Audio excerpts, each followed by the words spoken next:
Okay, so our speaker today is Elliot Kaplan, and he is going to talk on Surreal ordered exponential fields.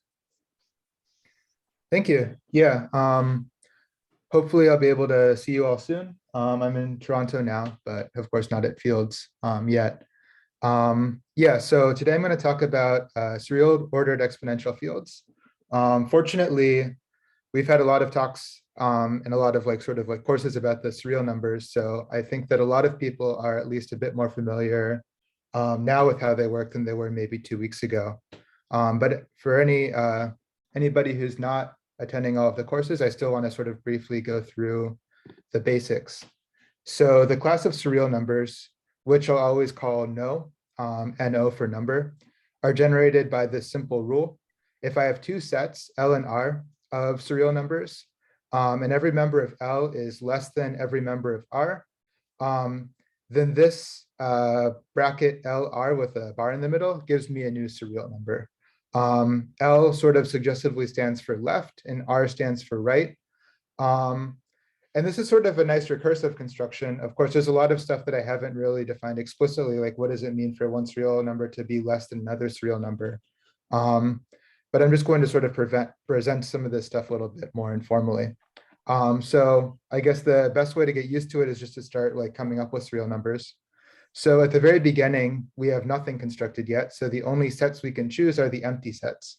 So the simplest Surreal number is what we get when we put an empty set in both the left and the right slot of this sort of construction. And of course, this condition is sort of trivially satisfied. No member of the empty set is bigger than any other member of the empty set because it has no members. And we'll call this Surreal number 0. And after we construct 0, then we can use this new Surreal number 0 to construct even more stuff. So for example, we can construct 1, which has 0 on the left, and -1, which has 0 on the right. And we can't put 0 on both the left and the right because 0 is greater than or equal to 0. And again, I'm not really defining what greater than or equal to means, but basically the idea is that the Surreal number you construct like this is always going to lie in between L and R. So 1 lies to the right of 0, and -1 lies to the left of 0. As far as why this is called 0 and why this is called 1 and why this is called -1, these are just sort of like names or abbreviations for now that really make sense when we sort of introduce the group structure and the ring structure. But for now, it's just so that I don't have to write like nested brackets and stuff like that. Right, so the bracket LR is going to be used to denote the simplest Surreal number lying between L and R. So for example, if I use my new numbers 1 and -1 and try to construct the Surreal number -1, 1, well, there's already something lying in between these two things, namely 0. So I'm not actually creating anything new in this way. I'm just going to say this is already equal to 0. Using our new numbers 0, 1, and -1, there are sort of 4 genuinely new numbers that we can construct. So there's -2, there's -1/2, there's 1/2, and there's 2. And I guess the sort of key takeaway here is that this thing LR is a representation of a Surreal number, and a Surreal number can have several different representations. So 0 can be represented as the empty set and the empty set. It can also be represented by -1 and 1. It could be represented by -2 and 2, and so on. So it sort of gets a little bit cumbersome just to sort of think about things like this. I think the sort of better representation of the Surreal numbers is as a tree. So here's everything we have so far. We have 0. This was the first thing we constructed. The second things we were able to construct were -1 and 1. And then using these, we were able to construct -2, -1/2, 1/2, and 2. Now we have a total of, I guess, 7 Surreal numbers, and we can sort of keep constructing using these things. So for example, if I take 0 and 1/2 on the left side and 1 on the right side, I construct a new Surreal number in between them, which I'll call 3/4. In the same way, you can construct 5/8. And you don't just repeat this process finitely many times. You can repeat it infinitely many times. So once I've constructed, say, like infinitely many Surreal numbers down here, I can still partition them into sets and get something new. So I can take all of these numbers which are less than 2/3 on the left, all of the ones which are bigger than 2/3 on the right, and this gives me this real number 2/3. I can do this for any real number. So like square root of 2 is there, there's e and there's pi. But I also get numbers that aren't real numbers in this way. So for example, if I take all of the natural numbers constructed on the left and nothing on the right, I should get something bigger than all of the natural numbers. And this thing is omega.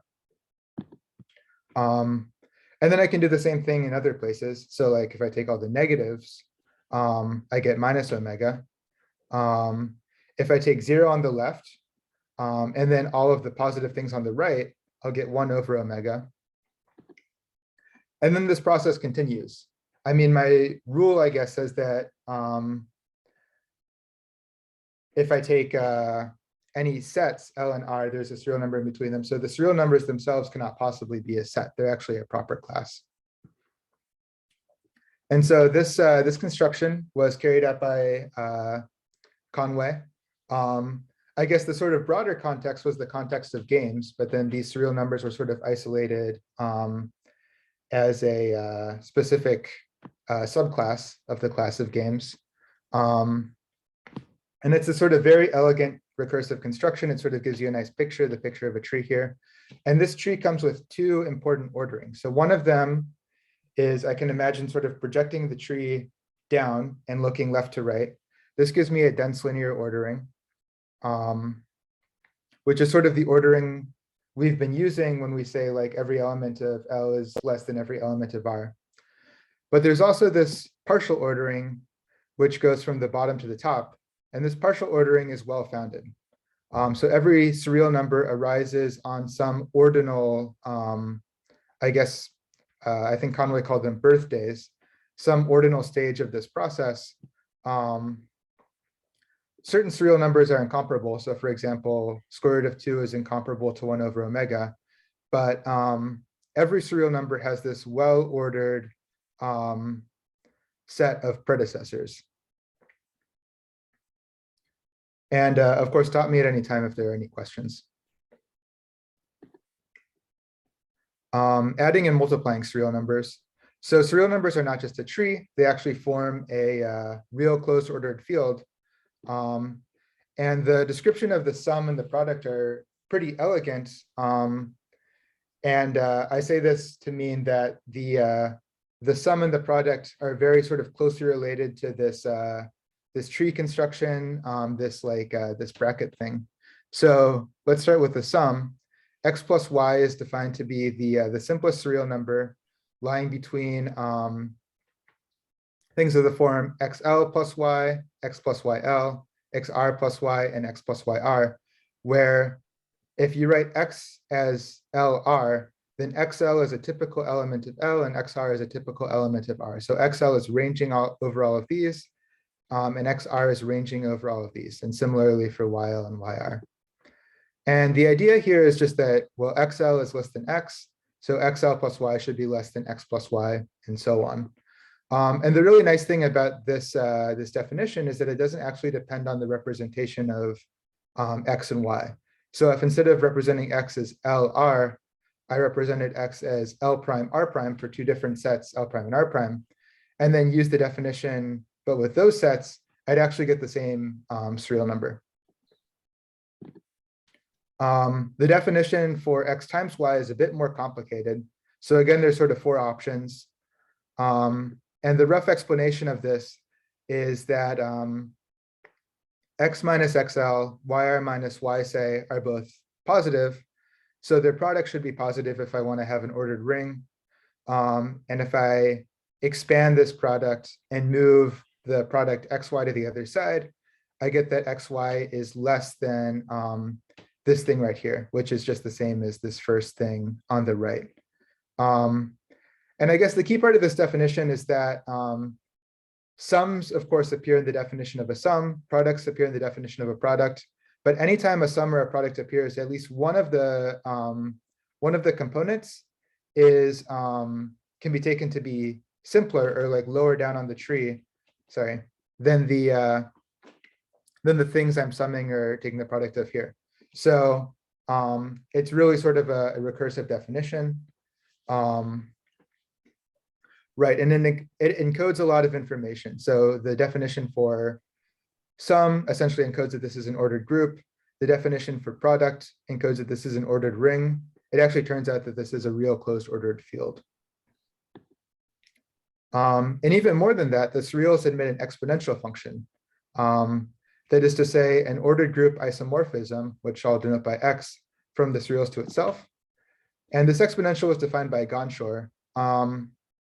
It's defined as follows. It's a little bit complicated. So I'll just sort of say that these brackets here are sort of a truncated Taylor series for the exponential function. There are some rules about when to include what. I won't try to sort of like fully explain this. I'll just say that it's sort of encoding a lot of properties that we'd want the exponential to have. So the fact that I'm taking products here sort of encodes that the exponential function is an ordered group isomorphism. There's actually a typo here. This should be the class of positive serial numbers. The 0 over here means that the image of the exponential function is always positive. And these sort of partial Taylor expansions of the exponential function mean that the exponential function sort of roughly is given by Taylor series. There are some, I guess, more digestible definitions, one of which I'll sort of give in a few slides, but this is, I guess, the definition that sort of ties everything together. And the theorem on the surreal numbers as an ordered exponential field, which was proven by Vanendries and Ehrlich, is that it's an elementary extension of the real ordered exponential field. And I guess we talked a little bit about this in class yesterday. In fact, more is true. The surreal numbers admit restricted analytic functions. And with these restricted analytic functions and the exponential function, the surreals are an elementary extension of Rn exp. And when I say elementary extension, I'm sort of implicitly identifying the real numbers with like the real numbers in this tree over here. So I'm viewing the surreals as an extension of the reals. So for this talk, I guess let me introduce a bit of notation before I say what the main question is. Firstly, a subclass is said to be initial if it's downward closed under the well-founded partial tree ordering. So an initial subclass is just a class which is an initial subtree of the tree. For me, an ordered exponential field is an ordered field K with an ordered group isomorphism exp that goes from the additive group of K to the multiplicative group of positive elements of K. And an ordered logarithmic field is an ordered field K with an ordered group embedding log from the positive elements to the underlying group of elements. So an ordered logarithmic field, I don't require the logarithm to be surjective. I only require that it be injective. But in ordered exponential field, I want the exponential function to be an isomorphism. So every ordered exponential field is an ordered logarithmic field, at least in this talk. So in recent work, I guess published last year, Philip Ehrlich and I consider the following question: which ordered exponential fields are isomorphic to initial exponential subfields of the surreals? So I guess sort of everything in the surreals, all of the definitions, they sort of come about by this tree structure. So saying that something is isomorphic to an initial substructure of the surreals essentially says it's sort of like, it's very structured. All of the sort of algebraic structure arises from this simplicity. So it's a sort of a desirable property for a structure to have. And everything in this talk will be from this paper. So it's all joint work with Phil Ehrlich. Before giving an answer to this question, I'll discuss the analogous question for ordered fields, which was answered by Ehrlich in 2001. So the question of which ordered fields are isomorphic to initial subfields of the surreals. And in answering that question, I'll sort of introduce a lot of the concepts and the notation that I'll need. So the first concept that we'll need is that of a Hahn field. So let gamma be an ordered abelian group, and I'll allow gamma to be a proper class. And then the Hahn field denoted R parentheses t to the gamma, and then I have this subscript on, consists of all transfinite series, R beta t to the gamma beta, where gamma beta is a descending sequence from gamma, and each R beta is a non-zero real number. And I should say that the subscript usually isn't included when talking about Hahn fields. The subscript on is telling me that I'm only considering series whose length is a set, so which is indexed by some ordinal. So I mean, you can sort of consider a version of a proper class Hahn field where you're allowing the series to be proper classes, but I'm not going to consider that for this talk. All of the series are going to be indexed by some ordinal, so they're all going to be set length. So given this in the Hahn field, a truncation of the series is sort of what you think it would be. It's an element which starts out the same way, but stops at some possibly earlier point. So instead of being indexed over all beta less than alpha, it's going to be indexed over all beta less than alpha 0, where alpha 0 is less than or equal to alpha. And the cross-section of this Hahn field is the multiplicative group t to the gamma. So these are all of the elements, all of the series, I guess, which consist of only one summoned, just t to the gamma for some gamma. And I guess one of the big theorems on the surreals first proven by Conway is that the surreals themselves emit the structure of one of these Hahn fields. And the group here, I guess you could call it the value group, gamma, is just the surreals itself. So RT to the no is also isomorphic to no. And this map sends this sort of indeterminate t to the surreal number omega. And thus, we may represent each surreal number as a series. It's a series like the series above, except instead of t, I write omega here. This representation is often called the Conway name of the surreal number x. And sometimes I'll write, I'll use this identification here. So this is just basically just saying that I can view the surreals as a Hahn field. And so all of these definitions here make sense for the surreals. Like I can talk about a truncation of a surreal number. I just write the surreal number x as a series like this, and then a truncation of x is just a truncation of this series. All right, so let's look at the answer of the question for the initial subfields of the surreals. Let K be a subfield of the surreals. Again, I can view the surreals as a field of Hahn series. So I can take gamma smallest with K a subfield of this sort of smaller field of surreals. And let's suppose that K is an initial subfield of no. So let's see what happens. First of all, any truncation of a surreal number is simpler than that surreal number. This needs to be proven. I think probably it was first proven by Gonshor. So if K is going to be initial, then K has to be closed under truncation. That is to say that any truncation of any element of K must also belong to K. Similarly, let's suppose that this surreal number here belongs to K. And let beta 0 be some ordinal less than alpha. Well, then this surreal number here, the truncation of this thing at beta 0 must also belong to K because K is truncation closed. And so the difference of these two things must belong to K. And this difference is basically the same series, but index now beginning at beta 0 and going up to alpha.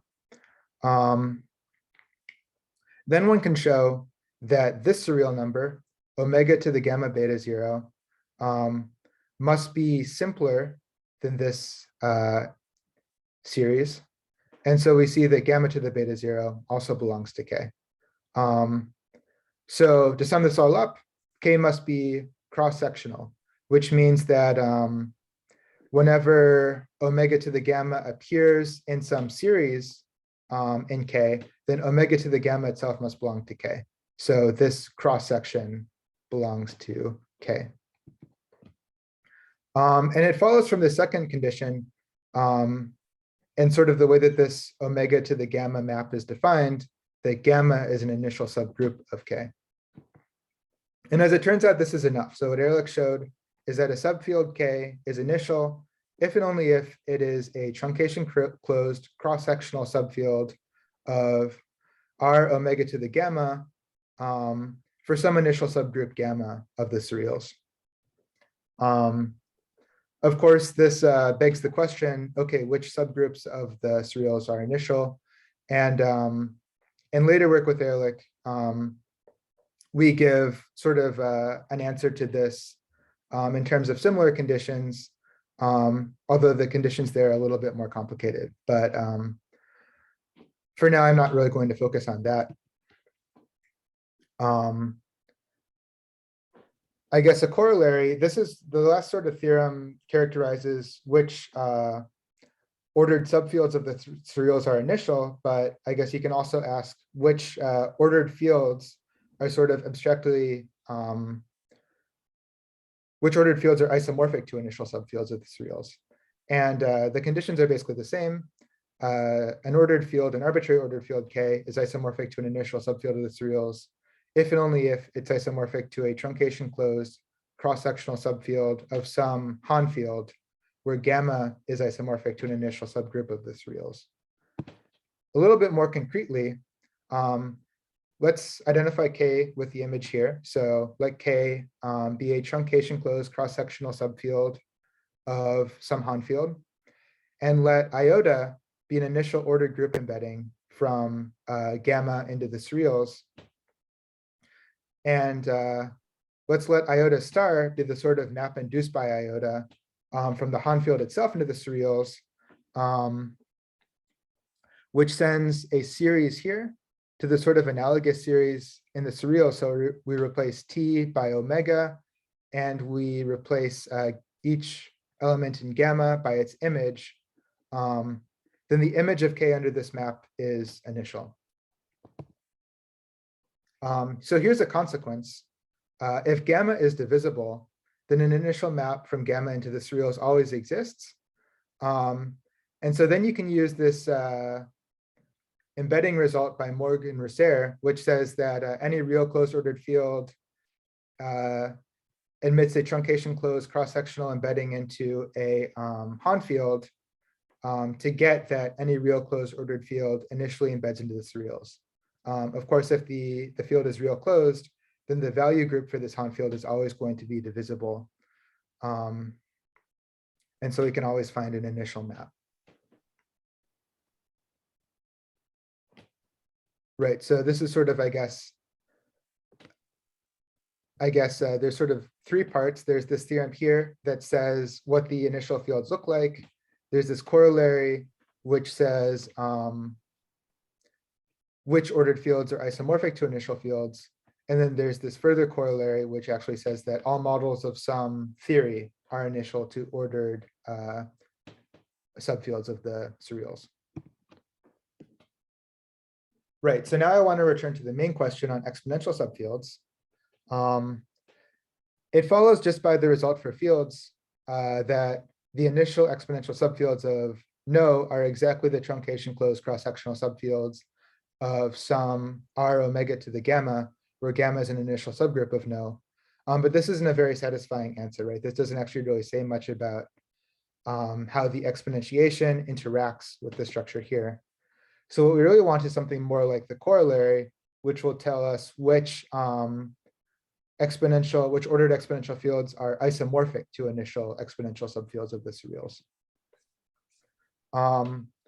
And to do this, we need to say a little bit more about what the exponential function looks like on the surreals. So we'll use this identification of no as a field of Hahn series to give a nicer description of the exponential function in terms of its restrictions. Can I ask a question? Well, why is the truncation closed cross-sectional subfield of R omega to the gamma on, where gamma is an initial subgroup of no? Why should that be closed under exponentiation? Oh, right. Yeah, I really should be saying an exponential subfield of no is initial if and only if it's a truncation closed cross-sectional subfield of something like this. So I'm already assuming that the subfield I'm considering. Okay. Yeah, I see. Yeah. So this is really just a trivial consequence of the characterization for fields. It's not really so interesting in and of itself. Right. So as far as the restrictions go, there's sort of three relevant restrictions of the exponential function. The first is the restriction to the purely infinite elements. So these are all of the series where all of the exponents are positive. So these are not just the infinite surreals, but there's the surreals where every sort of every element in their Conway name is also infinite. And if you consider the restriction of the exponential function to these things, it is an isomorphism between this class and the class of monomials, things of the form omega to the gamma for gamma and no. You can also consider the restriction of the exponential function to the real field. And this is just the real exponential function. And then for an infinitesimal element, epsilon, the exponential of epsilon is given by this infinite sum. And this is going to be of the form 1 plus something infinitesimal. And this infinite sum is well defined by Newman's lemma, which was discussed a little bit in the class. And as no can be decomposed additively into the purely infinite elements plus the reals plus the infinitesimal elements, this completely determines the exponential function. Because if I want to know what x of x is, then I just write x as something purely infinite, something plus something real plus something infinitesimal. I take the exponential of all these things and then I multiply them all together. And I should say that all of these facts are proven by Gonshor. So this is sort of a much nicer, I guess, way to view the exponential than the sort of more convoluted definition I gave a few slides ago.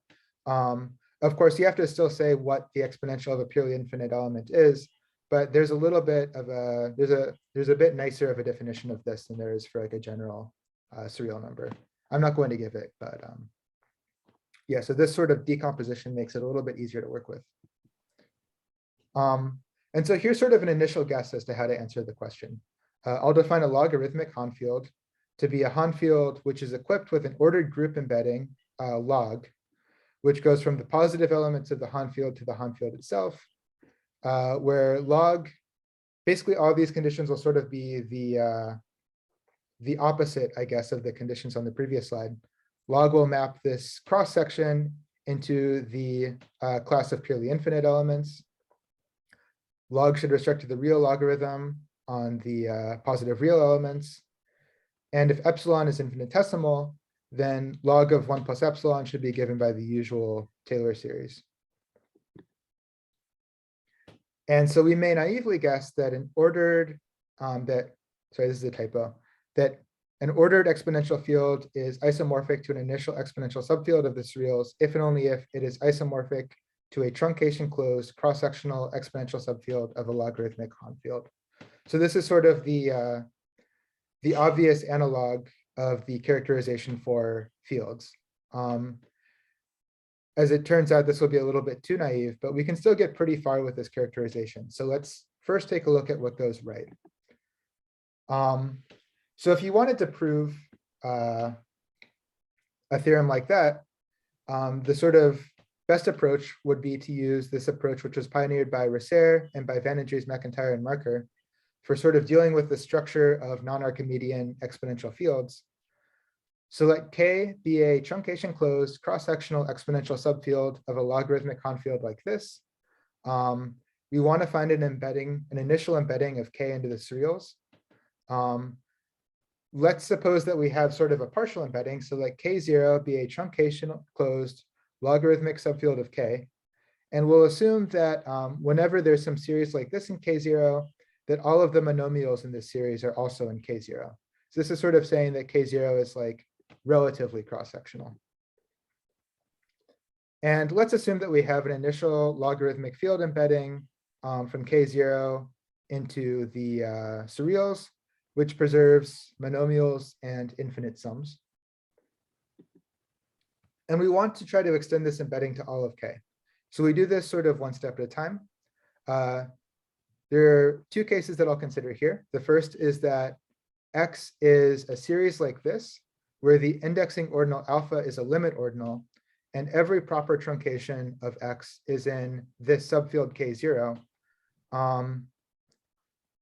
Then it's pretty easy to show that this embedding can be extended to include also this element X in its domain. So I guess in terms of valuation theory, you could think about X as sort of being a limit of a pseudo-Cauchy sequence, and you can extend K0 to include X, and X belongs to some sort of immediate extension of K0. If you're not so familiar with valuation theory, you can sort of ignore that. Basically, this is just saying that X is sort of approximated by things in K0. So that case can be handled fairly easily. Another case that can be handled fairly easily is the case where X is in K, log X is in K0, and then you can extend this initial field embedding to include X. So you can sort of close off your subfield K0 under immediate extensions, and you can close off your subfield K0 under exponentials fairly easily. There's still, of course, a little bit of work to be done in these 2 points. I guess really it comes down to checking that this extended embedding can be taken to be initial, but this isn't too hard to show, I guess, using some of the facts we know about log and exp on the surreals, thanks to Gonshore. Where things really get a little bit more tricky is when you assume that K0 is maximal with respect to the previous extensions, and you take some element X in K minus K0. Now, since K0 is maximal with respect to these extensions, it's pretty easy to see that you can actually take X to be a new monomial, so something of the form T to the gamma. And then we define the sequence Xn as follows. So we'll start with X0 equals X, and then Xn plus 1, I'll just take the log of Xn, and I'll subtract off this element an, where an is the maximal truncation of log of xn, which lies in K0. So I guess maximality with respect to the sort of extension involving exponentials tells me that if xn is not in K0, then log of xn is not in K0 either. And then maximality with respect to these series, like the first bullet point, this tells me that I can actually always find a maximal truncation of log of xn inside of K0. And so after subtracting this off, then I take the absolute value to make sure I get something positive. And this is just so that I can take the log of it again. So I define the sequence of the x's this way. And then I want to sort of define an analogous sequence over in the surreals. So what I do is I let y be sort of the simplest realization of the cut corresponding to x. So I take all the elements of K0 which are less than x. I take their image in the surreals. I take all of the elements of K0 which are bigger than x, take their image in the surreals. And then there should be a simplest element lying in between these two things. And I'll let this element be y, and then I'll sort of consider an analogous sequence for the y. So I'll let y0 be y, I'll let yn plus 1 be the log of yn minus the image of this maximal truncation, absolute value of that thing. And then what we want to do, following the sort of approach of Reser and Van and Dries McIntyre marker, is I want to map all of the x's to all of the y's. But the question is, can I do this? And the main fact is that under mild assumptions, which I won't explicitly say, all of these y's are actually Surreal monomials. All these YNs lie in omega to the no. So what I want to make sure is that I want to make sure that I can choose X so that all of these XNs lie in T to the gamma.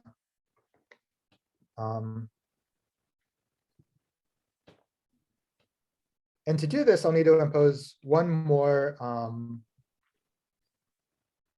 assumption on the logarithmic Hahn field. And this assumption is, I guess, was first defined by Schmeling in 2001. Schmeling gives the definition of a Transeries field.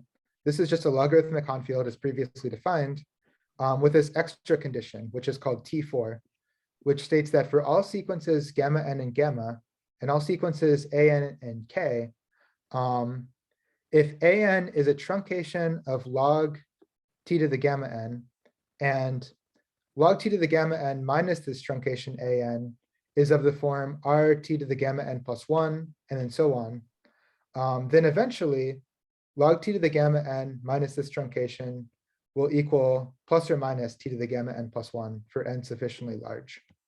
So really this is sort of, it's a little bit difficult to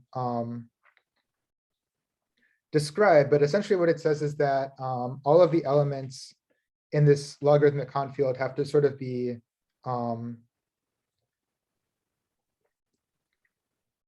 somehow like well nested with respect to like taking logarithms.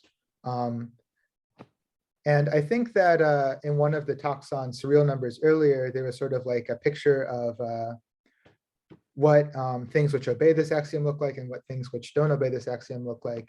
But for us, the main takeaway is just going to be that if we're dealing with the Transeries field and xn is the sequence considered on the previous page, then xn is in t to the gamma for sufficiently large n. So basically, after throwing out only finitely many initial terms in this sequence, I can assume that all of the xn's are in t to the gamma. And so the main theorem that we prove, I guess the answer to the question that I raised earlier, is an ordered exponential field K is isomorphic to an initial exponential subfield of the surreals, if and only if it is isomorphic to a truncation closed cross-sectional subfield of a Transeries field.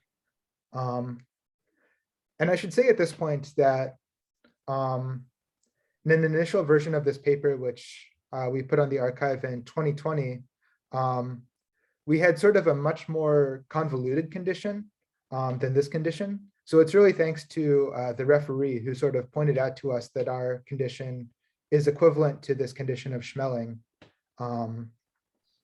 And this really sort of simplified the exposition. So even though this condition for being a Transeries field might seem a little bit convoluted, it's much simpler than the sort of condition that we had initially.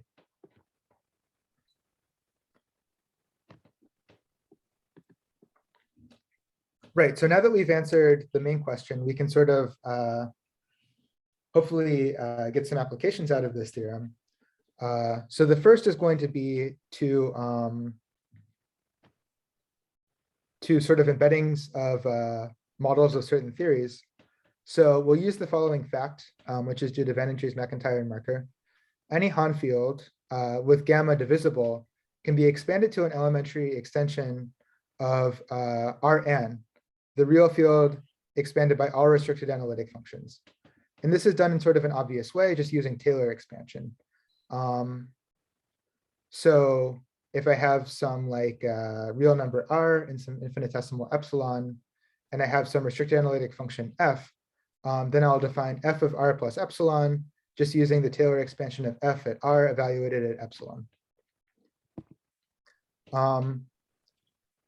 And so what we prove is that any elementary extension of r and x, this here is the expansion of Rn by the unrestricted exponential function. This always admits, any elementary extension of this always admits a truncation closed cross-sectional exponential field embedding into a Transeries field, which preserves restricted analytic functions. And this theorem here is sort of, I mean, a lot of the sort of main ideas here were already known. For example, Reser does something like this. Also, there's this paper of D'Aquino, Kuhlmann, Knight, and Long, which they do something quite similar to this. The only real sort of new feature here is that this embedding preserves restricted analytic functions. And I guess you also have to check that the field that you're embedding into is actually a Transserial field, but this isn't actually so difficult to show. And so from this, we get a corollary. And this corollary was first shown by Transserial in 2013. Any elementary extension of R on X emits an initial elementary embedding into the surreals. So first you just embed into one of these Transserial fields, and then you use the main theorem to embed from there into the surreals. Transserial just does it directly. He gives a direct embedding of an elementary extension of this thing into the surreals.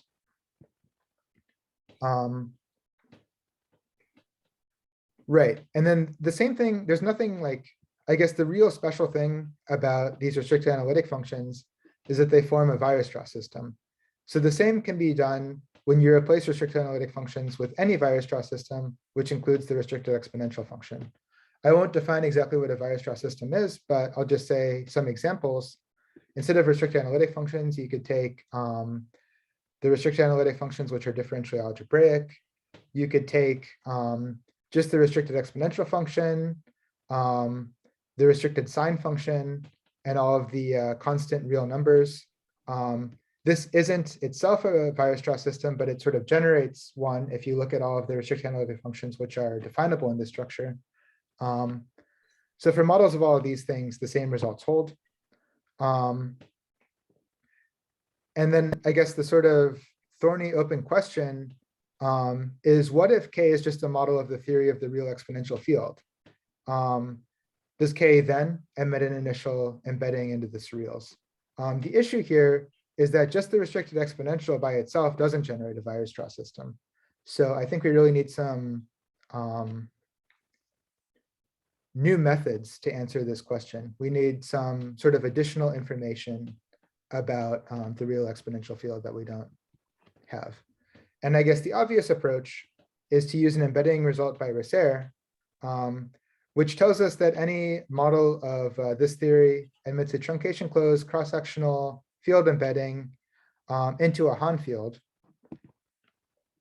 But the issue is that for infinitesimal elements, the image of the log of epsilon under this embedding might not be given by the sort of usual Taylor expansion. This should be the image of epsilon here, not epsilon. But this is really the only obstruction. So the obstruction isn't that the Hahn field can be taken to be a field of Transseries. The sort of Transseries axiom isn't so hard to show. It's really this sort of like issue with infinitesimal elements. So I think you could really even replace, instead of the theory of the reals with the exponential function, you could consider the theory of the reals with the restricted exponential function and ask the same question. And I think if you can answer that question, then answering the question for the theory of the reals with the unrestricted exponential function should follow pretty easily. So it's really sort of the infinitesimal elements that are causing more of a problem than the infinite elements.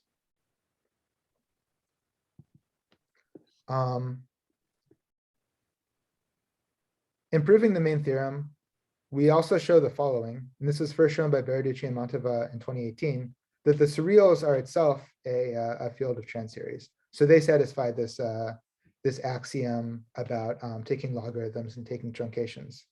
And I guess our proof of this is a little bit different from the proof first given by Berardici and Mantova. So let's let RT to the gamma be a Transserials field, and we'll call an embedding of RT to the gamma into the surreals Transserial if it preserves logarithms, infinite sums, products, and monomials. So a sort of related question is just more generally, which Transserials fields emit initial Transserial embeddings into the surreals?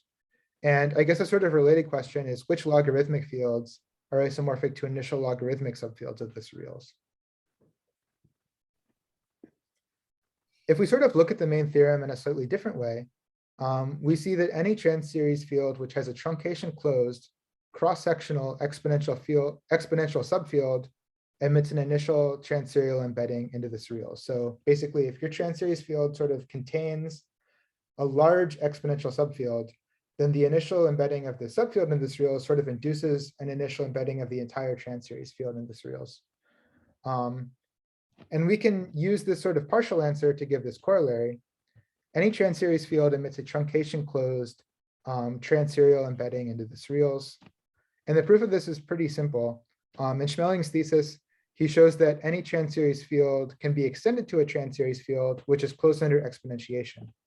I should say that due to some results by Coleman, and Shalah, and also by van der Hoeven, this bigger Transeries field here always has to be a proper class. And then any initial Transserial embedding of this bigger field into the Surreals will induce not an initial, but at least a truncation closed embedding into the original field into the Surreals.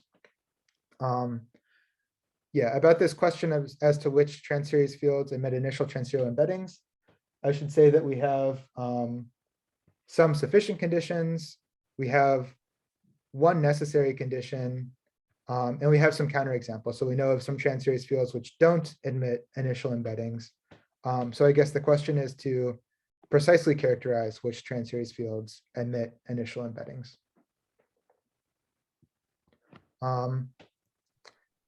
And then in the last couple of minutes, I want to sort of relate this work to the field of logarithmic exponential Transeries. So I won't introduce this field. I won't like give a definition of this field T. I'll just say that this is the field that Lau talked about in the first talk of the workshop. It's the sort of field of infinite series in the variable x, which involve logarithms and exponentials. And there's a canonical embedding of this field T into the Surreals, which sends this indeterminate x to this real number omega. And this is even an elementary embedding of differential fields, where the derivation on the Surreals is the one defined by Berardici and Mantova in 2018. And so we show that the image of this canonical embedding is actually initial. So it's an initial exponential differential field of the Surreals. Right, and I should say that this theorem doesn't really use our main theorem. It actually uses this characterization of the image of this embedding given by Berardici and Mantova in a 2019 paper. They sort of build the image from the ground up using this sort of recursive construction. And what we do is we just check that at every step in this construction, the thing you get is initial. And then the open question, I guess, is which ordered differential fields emit initial embeddings into the Surreals? And this question, I think, is really quite difficult. I don't expect there to be sort of like a full characterization. I think it would just be interesting to give some partial characterizations, like, for example, that any, it would be interesting to know whether any ordered differential field, which is elementarily equivalent to T, and which has constant field, the real numbers, emits an initial embedding into the Surreals. So why is this question so difficult? And what's sort of known so far? Well, first of all, there are many possible derivations on the Surreals. There's this one of Berardici and Mantova, but at some point in their construction of the derivation, they have to make some choices. The way they choose it, it's sort of the simplest derivation. So probably their derivation is the correct one if you want to consider the question of initial embeddings. But there are still some choices to be made. And secondly, the theory of the Surreals as a differential field is understood thanks to work of Aschenbrenner, Van den Dries, and van der Hoeven, who in 2017 axiomatized the theory of Transseries, and in 2019 showed that this embedding is an elementary embedding of differential fields. But this theory of No as a differential field is still very complicated. I mean, I'm sure we'll talk about this semester the theory of T, and there's really sort of like, you know, it's very sort of difficult to describe. So yeah, I think that answering this question would be very hard. And I think that even like sort of partial progress on this question would be very interesting. Thank you.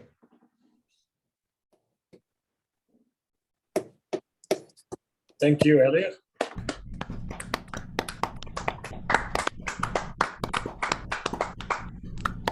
With this tree in mind here, are there any questions for Elliot?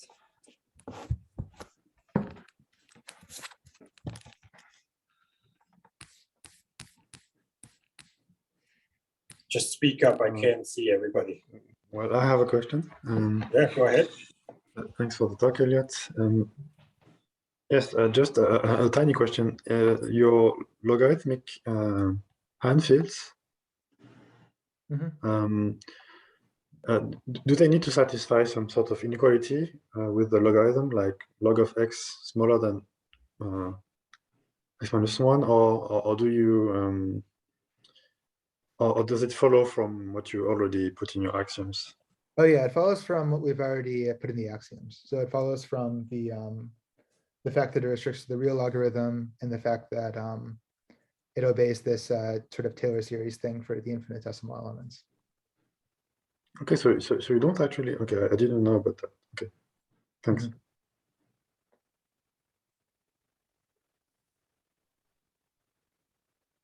Any other questions? Yeah, Again, yes. I may have a question. So, Elliot, are your results related to this result saying that Hardy fields embed in no in some sense?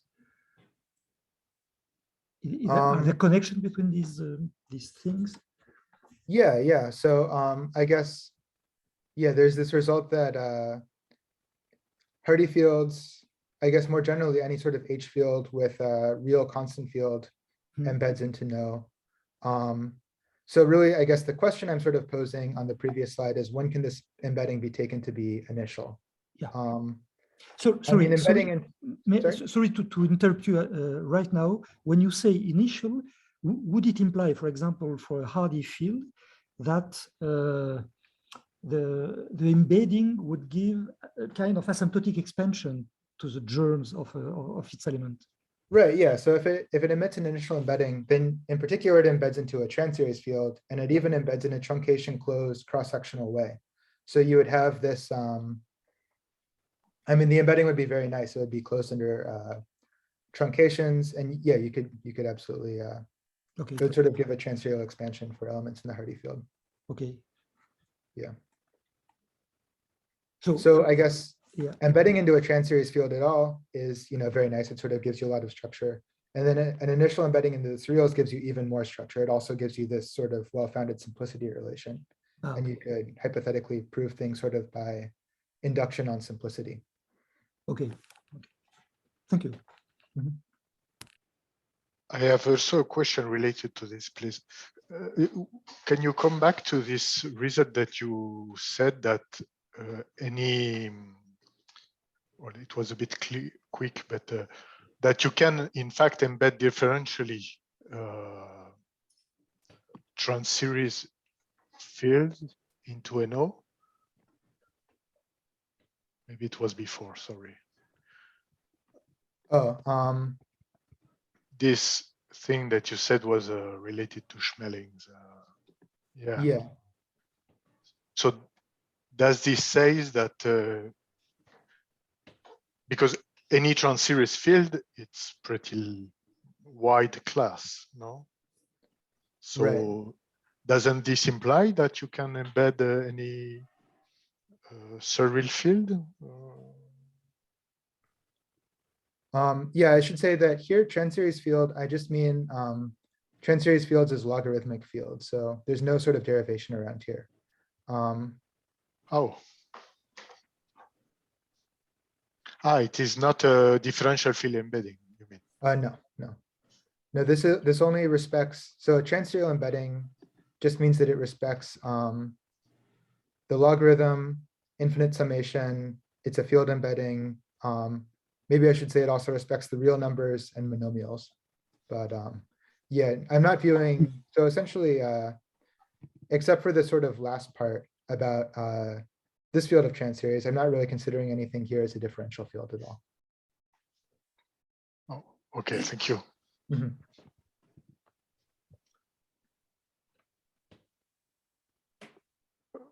So I have a second question. Do you know if you can take so if you take an initial subfield of surreal numbers, do you know if you can add derivatives of elements in this field and make it initial? I mean, can you extend it with derivatives or integrals or under No, Baraducci-Mantova derivation? I haven't really thought about that. I mean, that would sort of be the first step. I guess improving something, giving some sort of characterization for differential fields is knowing when you can add derivatives, or sorry, antiderivatives and exponential integrals. Yeah, but I don't know.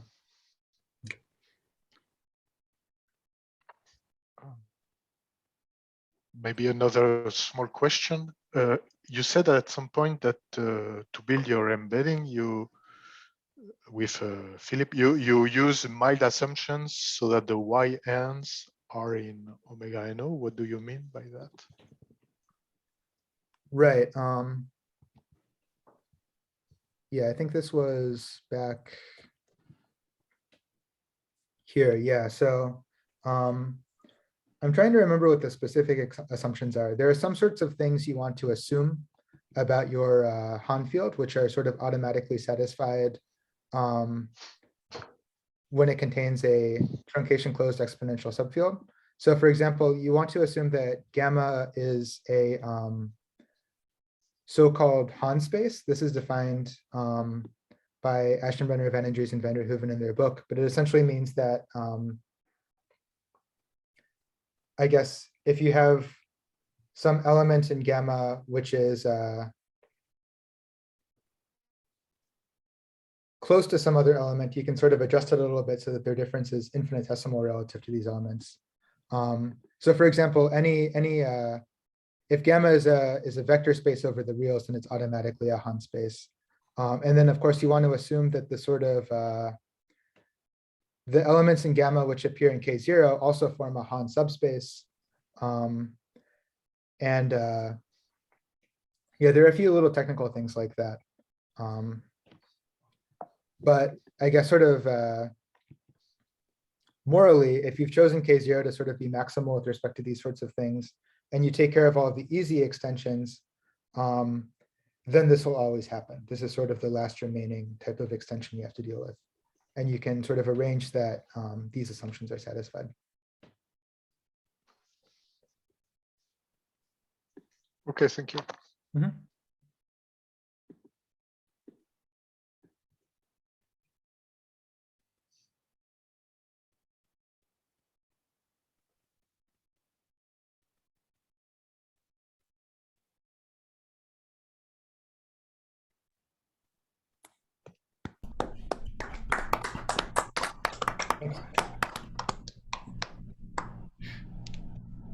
Thanks, Elliot.